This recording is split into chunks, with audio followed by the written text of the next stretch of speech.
to Expo here in Berlin with Jen and with Brady. I had the opportunity to interview quite a few startups and meet a few startups being here. It's an amazing scene. Any of them that caught your eye in particular? One that caught my eye, I don't know if you saw them on the expo floor, was a company called Articles, yep, which aggregates social media. So, you know, we do a lot of marketing for the event, and a way to bring all the different pieces together and see what's happening, not just in terms of a regular Google search, but in terms of hitting all the different pieces of it. I thought that was a pretty cool idea. Yeah, there's quite a lot of, particularly in Europe, as I've seen, probably because we're connected to big centres like Berlin and London. We've seen a lot of startups in kind of the social filtering and that sort of area, really kind of creating loads of new products for marketing companies. So it's quite an exciting area. What about you, Brady? Have you seen anything new? The other company that really caught my eye is Aki. They're a location-aware social network. Primarily, you access it primarily through a mobile app, and it's an area that's getting really hot right now, and I feel like there's a race to get there. And Aki definitely has one of the more advanced apps, and it's going up against U.S. companies like Loop and Pelago. Yeah. And in the UK, Rumble, I guess. Yeah. And I think the problem that those types of apps are going to have is that there's a big elephant in the room that hasn't woken up yet, called Facebook and MySpace, who already have the social networks and just need to add the location. So it'll be really interesting to see how that all plays out. Yeah, I'm quite excited by that area as well, because I did a little bit of research on this area the other day just for fun, and yeah, I think there's something like 300 location-aware iPhone apps alone.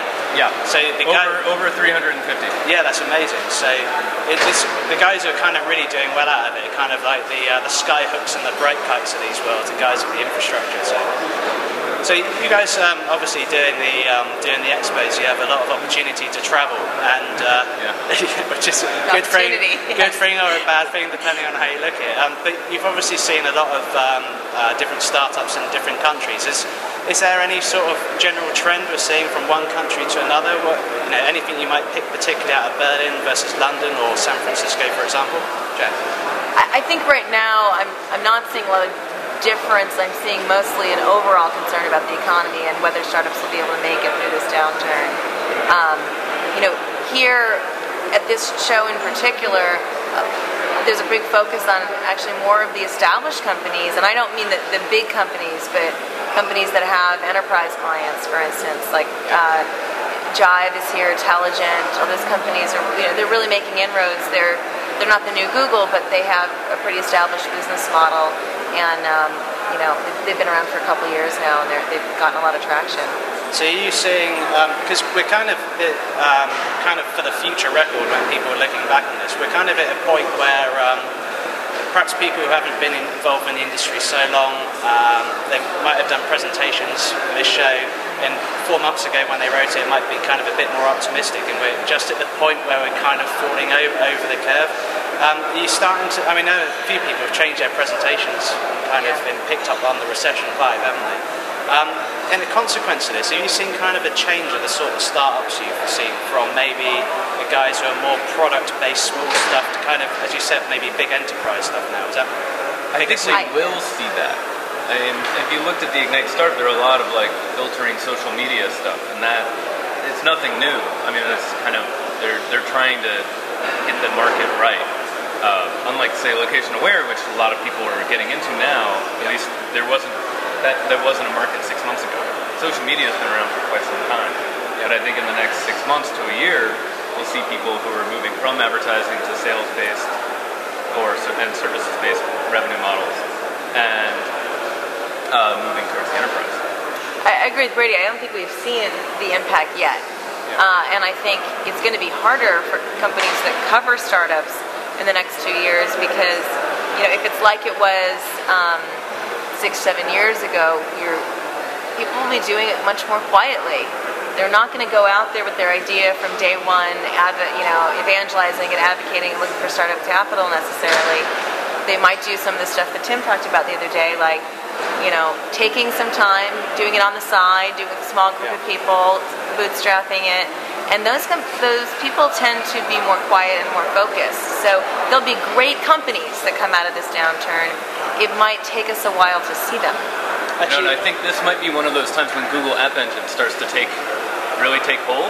Yeah. Because Google App Engine, for those who don't know, is a real complete platform for a website. And so I think you can get up to 500 million page views or something. Maybe it's 500,000. Whatever. It's a lot of page views, a lot of bandwidth, a lot of storage for free. And it's a real opportunity to test something out. You have easy integration with Google services. So I think we'll see a lot more movement to that platform. Yeah. One of the we've interviewed quite a lot of VCs and investors with Intruders, and obviously mostly European ones, because that's kind of where my focus is. And one of the things that they've said is there's a couple of things I see.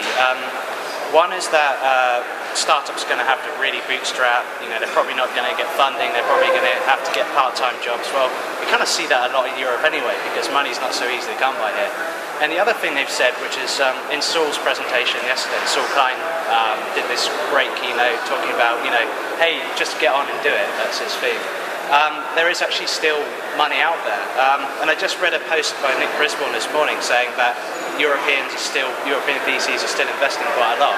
Is it the case that Europe's kind of just a few months out of phase with the US, or is it genuinely different here now?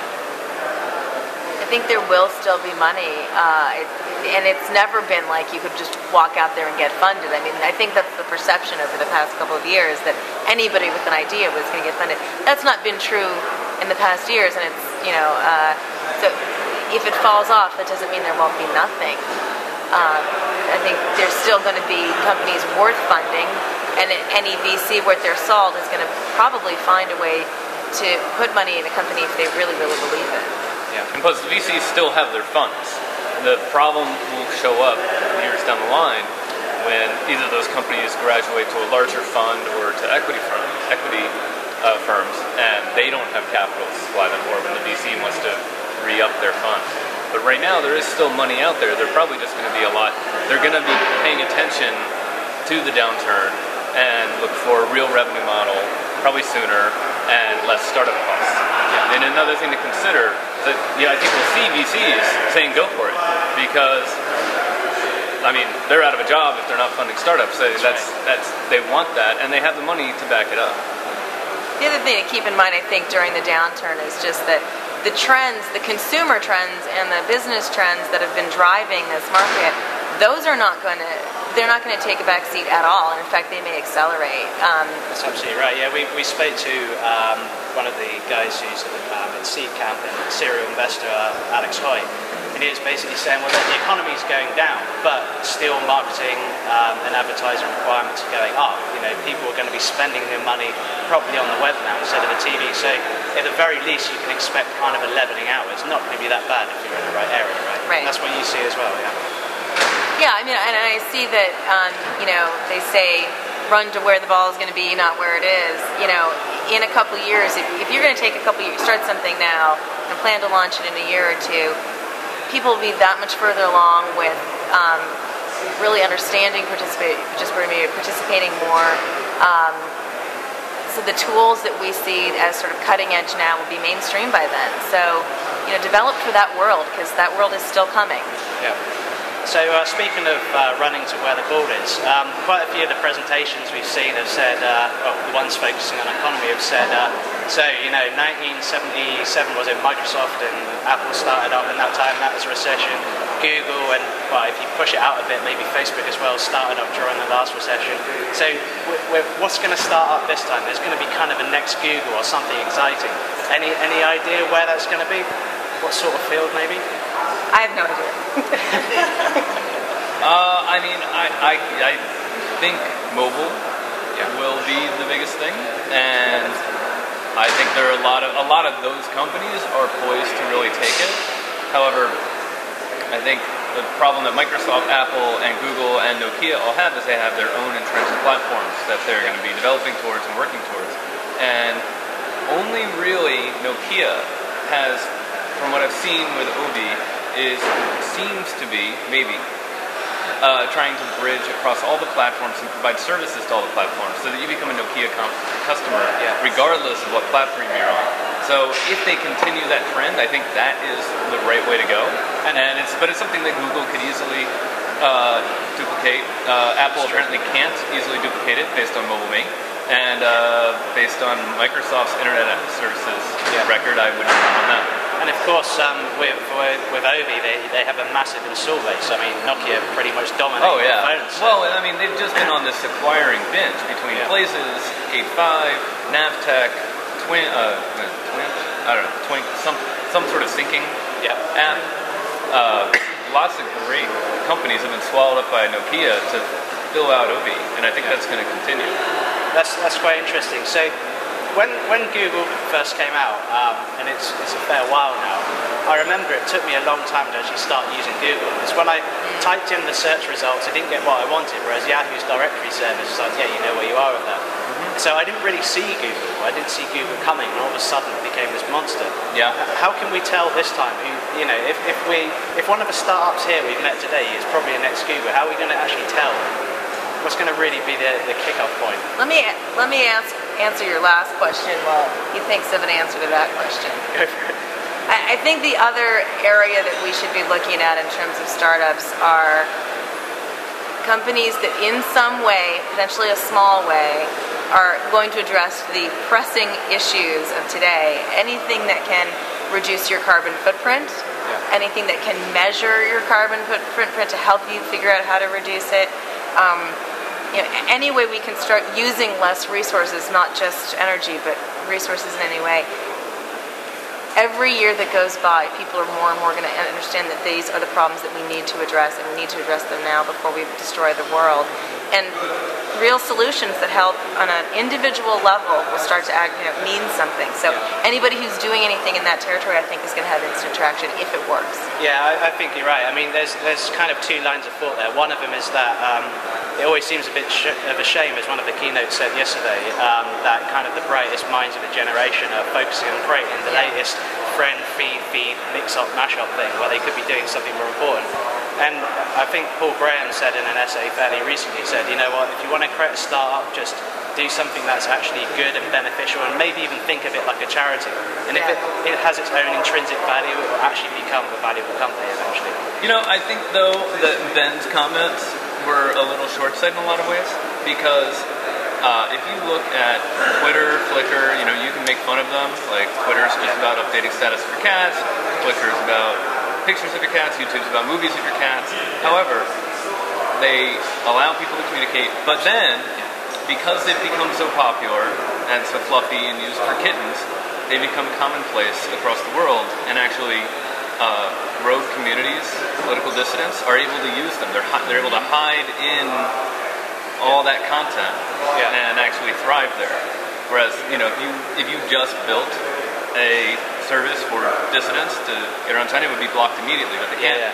Although they can and have blocked YouTube and Flickr, they usually bring them back up pretty quickly. But that's a really good point, because obviously, I mean, one of the ways, we spoke very briefly before we switched the camera on about the American elections, and I know you guys are pretty passionate about that, so we probably... betcha! But what's been really interesting is like the social media presence. If you look at Twitter, it's really, really helped the Democrats' campaign, hasn't it? I'm sure it has. A lot of the key thinkers, a lot of the influential guys in Silicon Valley, etc., are all communicating through Twitter, and so yeah, I mean, you know, these are perhaps great ways of discussing about what your cats are doing, but also they're great enablers for really fast communications and activism in a good way, right? There's an unknown company behind Obama's use of social media, and that's Blue State Digital. Right. Okay. In the U.S., it's red states for Republicans, blue states for Democrats. We're both from blue states. And it's the technical team from Howard Dean's campaign and Joe Trippi, and they created a social network. They have this platform. They sell it out to all different politicians. I think they have like 800 different accounts.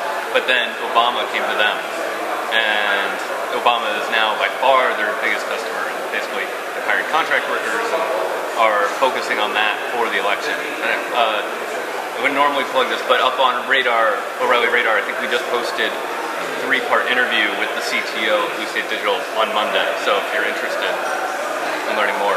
Yeah, when when they're hiring people like Leonard Lynn, who did Fire Eagle, or worked on Fire Eagle, I'm sorry, Upcoming, was at Yahoo. He did some work with us for our last event. You know they're hiring smart technical people. You know they're doing good things. Yeah. So maybe that's a theme. Say when we do the Web3 Expo and we're talking about things, that maybe that's a theme we hope to be seeing then. Actually using these social media tools or new tools we haven't even thought of actually being used for, well, you know, I'm obviously on the open side here, but used for political good or used for something really interesting. Brady and I are both strong Obama supporters. I don't think I'm out of line saying that, but I'm also shocked at how much, you know, the tools can be used by anyone. And if you watch that election stream on Twitter, there's a very high number of McCain supporters there as well. I had always assumed that social media sort of tended to the left, and I'm not sure that that's true. Ron Paul is big on dig. Absolutely. Okay, well, Jen, Brady, thanks very much for talking to us today, and enjoy the rest of the expo. Thank you. Thanks. Thank you very much. You enjoyed too. Cheers. Cheers.